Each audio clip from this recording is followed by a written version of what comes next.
निवडून आल्यावर काल रात्री 1 वाजता हिंदू धर्मरक्षक अनिल भैया राठोड यांचं दर्शन घेण्यासाठी नवनिर्वाचित खासदार लोकनेते निलेश लंके हे शिवालय येथे येऊन अभिवादन केले। यावेळी मोठ्या प्रमाणात कार्यकर्ते उपस्थित होते।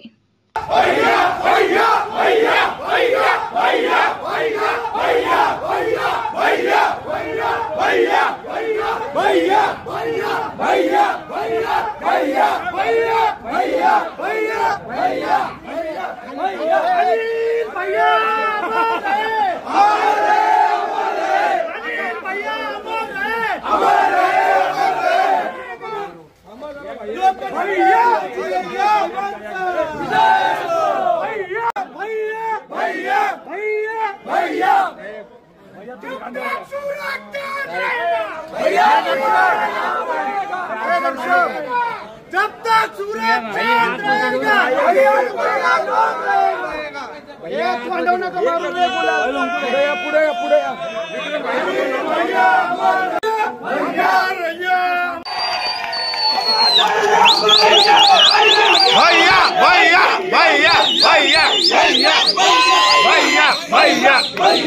भैया भैया